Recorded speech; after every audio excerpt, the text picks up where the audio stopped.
What's up, everybody? We're back today talking about more hands-on with the Canon C400, which is Canon's new full-frame kind of cinema camera that they have that is roughly priced at $8,000. If you are new to our channel, first time joining us, hey, like and subscribe. We appreciate it. Our channel is just kind of suited towards filmmakers and videographers, reviewing, doing overviews of camera and lighting gear for cinematography, etc. So thanks for joining us. This video might run a little long because we're gonna do a little bit of a deep dive into the C400 now that we have a demo model. And I guess we're just gonna get right into it.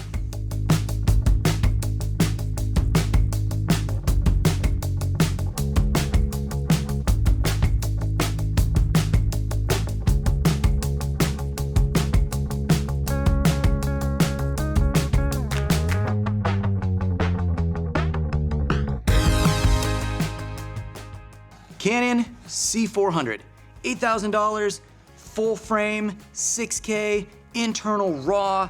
This thing is what I kind of think of as a new benchmark for the price point. Now, if you look at other cameras that are around this price point, like the FX6, this has infinitely more and is just not even an argument if this is a better camera because it is in almost every single possible conceivable way. Now, if you look at other cameras that are much higher up in the price point from Sony, like a Burano, this really is the competitor to Burano, and still on paper and in practicality, this outshines the Burano by a pretty good margin, and this is a third of the cost of the Burano. So in general, you can buy 3 of these for the price of 1 Burano. Let's multicam everything, shall we? And this, as a whole from Canon, you know, while they call it the C400 and it's slotted in between new things, I really kind of wanted Canon in their new direction to kind of get away from the C series names, because I feel like the C series name is really what's keeping people in the mindset that this is a documentary camera. And as this camera platform has evolved over time, this is becoming not only a great doc camera, but really a truly fantastic cinema camera. And really quickly, I just want to talk about what makes a cinema camera a cinema camera. For me, as a cinematographer, it is the tool set and what you are capable of doing with the tool. So this camera has, I think, 4 independent video outputs between the USB-C, 2 SDIs, and an HDMI, all programmable to do different things. That's a first thing that I find as a really important part of a cinema camera, is being able to satisfy multiple departments with different feeds. And not, you know, you can see it on this monitor, but when you record and watch playback, it's just a log. I mean, this thing really is, you can put different LUTs on different monitors and do different things with it. It has anamorphic support. It has a truly really great built-in compressed RAW codec that gives you several flavors, and it's 12-bit up to 60 FPS at full resolution on this sensor. And to me, that is one of the biggest differentiators of a really good cinema camera, is having a really good internal codec that is RAW, but then also having some capability that is not RAW. So with this, you can do Canon's RAW codecs and RAW light, as well as doing their normal XF-AVC codec that really allows some much longer run times, but still is 10-bit and looks great. It never was a problem with C300, C500 in the last generation, and it's still every bit just as good with this. Now, this is modular, you can add things to it, it's got time code, it's got gen lock, it has all the tools that you really want built into a cinema camera in here. Not only that, this monitor is a touchscreen, and if you really wanted an AC and be in a studio build and something better, you could just move this over here and give the touchscreen capability to your AC to get through all the menus. It's way faster and way more efficient, and I feel like the screen now is way more touch responsive, so that is a bonus if you really want to rig this for cinema. Now, we've got a mid-49 cage coming that converts, you know, the mini XLRs to full-size XLRs and converts some of these small ports down here for I/O, like timecode and genlock, to more normal ports, as well as giving a lot more functionality to the cage and the overall rigidity of the camera from a mounting point perspective. Now, this camera comes with an RF mount instead of the previous generation's EF mount, which is really great because now you'll be able to put things on here like a RF to LPL adapter and run some of the lenses we couldn't get on the previous gen, like signature primes any of Lights' new stuff. Some rehousing stuff now is coming in LPL mount when you're talking about, I think Simod is making some old like FD and Leica lens conversions to LPL instead of hard-mounted EF. So there's a lot you can do with the RF mount. Not only that, this camera has built-in ND that is honestly really good and color corrected and not a whole lot to complain with, and it's much faster than previous generations of this. When you hit that button, it's just boom, boom, boom, boom. Now it's not as toggleable as say an FX6 or a Burano, but because of that, you're never gonna have any issues running into polarizers and mixing and matching with other camera systems, so that part is really beneficial. So one thing to talk about really quick, just overall from the C300 Mark III and the C500 Mark II, this whole unit on how the screen attaches, infinitely better. Everything about it just makes life so much easier to deal with on set. I've got it rigged up like this, so you know you can just do a little top down, run and shoot, but you can rig this thing any way you want and it's super easy. Not only that, the screen quality, just the responsiveness and the accuracy of the touchscreen is so much better than the previous generation of screens on the C500 and C300 Mark III. Now, a lot of you probably will get cages for this camera, but you know, the way this stock handle goes in is really nice and super easy. You could really get away with this and keep this in your kit without having to replace it and probably be super happy. I mean, even if just a company made a little cheese plate that went on the top for some mounting points, I think you'd be set. And there's, you know, quarter 20s across the top. There's mounting points back here for V-mounts or gold mount plates. And really, the battery system in here, if you want to run, you know, this camera will now also power like some of their servo lenses through the camera itself. So if you have their new batteries for this, you'll be able to power through the camera your servo lenses. If you have the old batteries, you will still be able to do the camera and all the other stuff, you just won't be able to power servo lenses with it. So if you were to strip this thing all down, you could put this on a Ronin RS3, RS4, no problem. It's lightweight, it's easy, it's compact. You could run around on this with autofocus or with a little rail, pull focus all day. I think you'd be really happy with the results on this if you're talking about, you know, running on a gimbal all day without, you know, breaking your back compared to some much larger, more gigantic rig. Now, you can expand this top handle or down here to the extra audio, so you can have 4 channels of internal audio that you can control. Runs on CFB cards as well as SD cards, so you can always do a double backup if you wanted to back things up. Now, people complain that, hey, this doesn't have 2 card slots anymore, what the hell? But you look at other cinema cameras, quote unquote, Alexas, Mini LFs, Venice, Raptor, other things that are much higher up, they only have 1 card anyway. So if you are talking about naming conventions and just keeping things consistent, the 1 card way is a lot easier to manage that automatic reel up if you're talking about, you know, taking a card, going up a letter, taking up a card, going up a letter, a reel number. So you kind of get the best of both worlds using it as a cinema camera or having a backup proxy file that you can still do 4K onto a high-speed SD card. Built-in stabilization. Really, I just don't know what there isn't to like about this camera, and for the price point at $8,000, it's kind of mind-boggling that they got so much in here. We haven't even talked about autofocus and low light capability. This thing has a triple base native ISO 800, 3200, and 12,800. And just really great autofocus. Now, this is one place where Sony might shine above Canon in terms of their autofocus, but they're both great. Sony might just do it a little bit better. If you're an autofocus shooter, I don't think any of these are gonna be a hindrance. Sony might just do it better, and that's okay. Now, we're gonna talk about some other things with this camera in terms of anamorphic support. There are multiple options in here for anamorphic and which, you know, inputs and outputs you wanna de-squeeze on.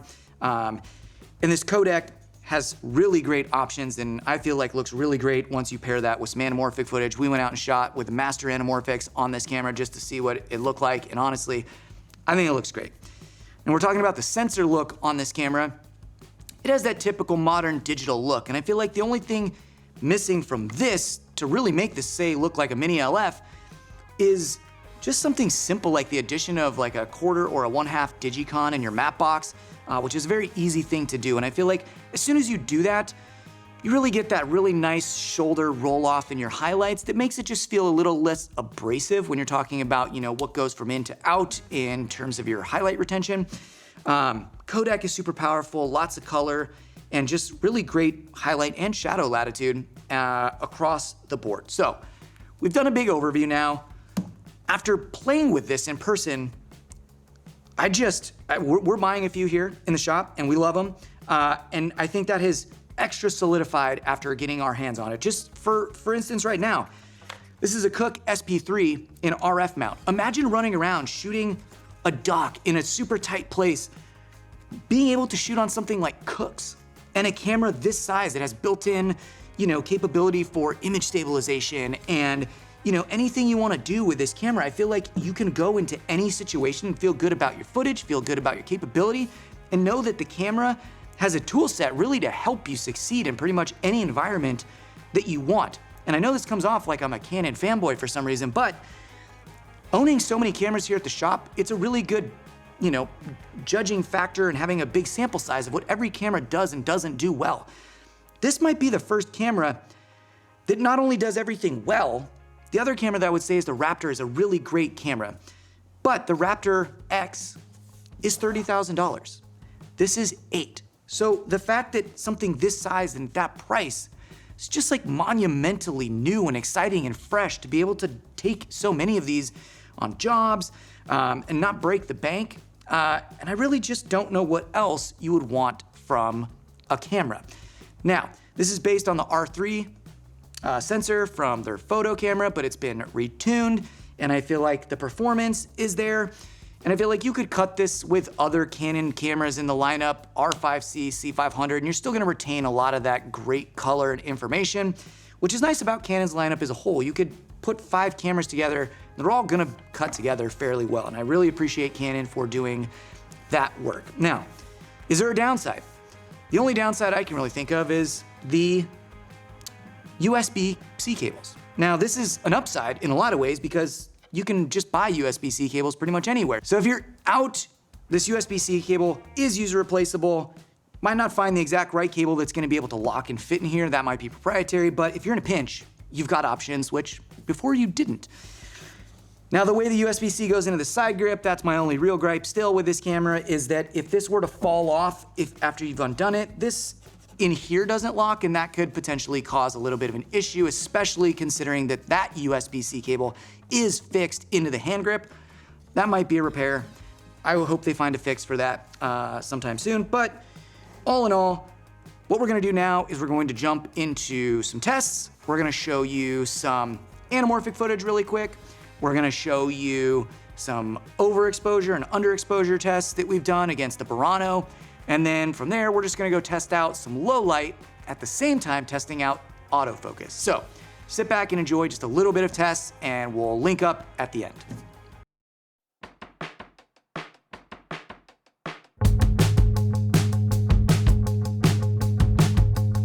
All right, let's just hop into some testing stuff here.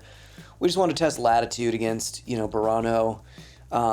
Since Burano is kind of a close competitor, weirdly, even though the price is not the same. Just kind of want to see how far and kind of what we have for latitude in terms of overexposure. We'll talk about underexposure and shadows and stuff later, but for now, just want to kind of run through a few things back to back with the 400 and the Burano, and just see how much we can pull back from overexposure and skin tones.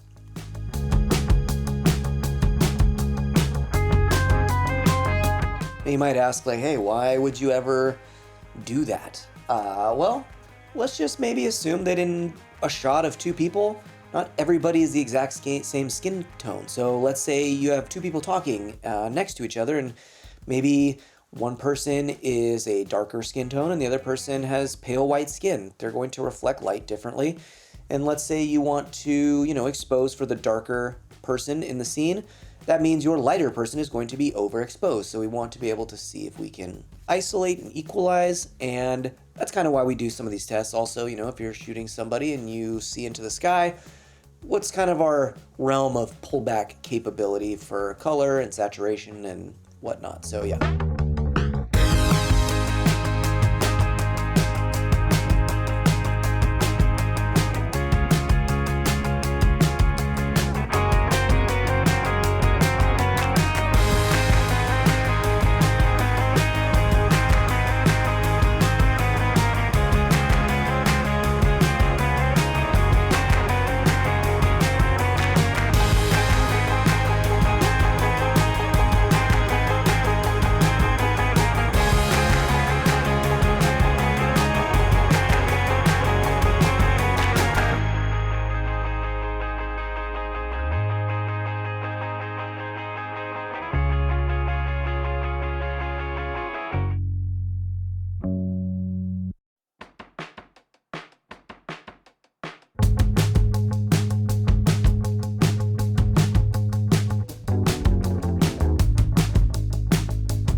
So real quick, I just want to do something where we zoom in 250% on each camera and just check sharpness.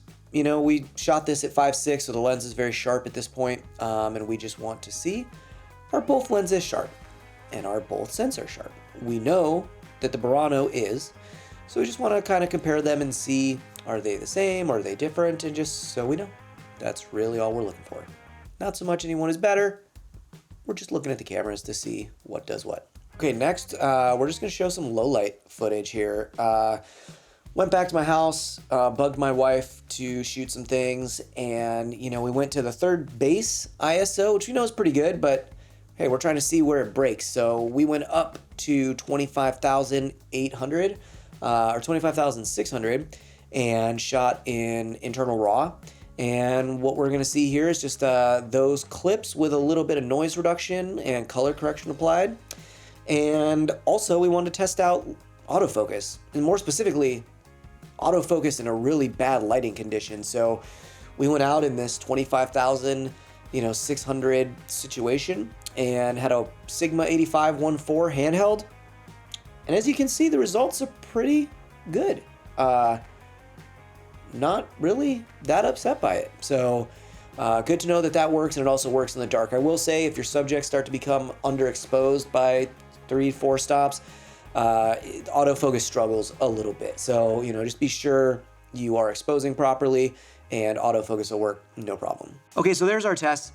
You know, this is just pre-production, keep in mind. So as we get ours in and things start to develop with firmware and resolve support and some other stuff like that, we'll go back in and just do an update on this to see, you know, if we're still loving it as much. But for now, it's really easy to see that it hangs with some cameras that are much more expensive and kind of does its thing. I think, you know, what we can take away from this is that everybody now is making really great video sensors. It would be hard to make a sensor now that doesn't suck. They all look great. Now, if all is equal on an image platform, and we all know we can create great images with a sensor, then it becomes, what are the tool sets of the camera? And I really feel like that is where the C400 shines, because it just has such a feature-rich tool set in such a small package for a small price. So, C400, hopefully, I'm sure they will come out with some other cameras that are gonna match this, you know, at a smaller size and a larger size coming out down the line. But for starters, I think this would be really great for Canon to finally and maybe hopefully break into that recognition that this camera can be used for cinema. If you can shoot a whole movie on an FX3, you can without a doubt and unquestionably shoot a high quality, great movie on a C400. And that is just undeniable.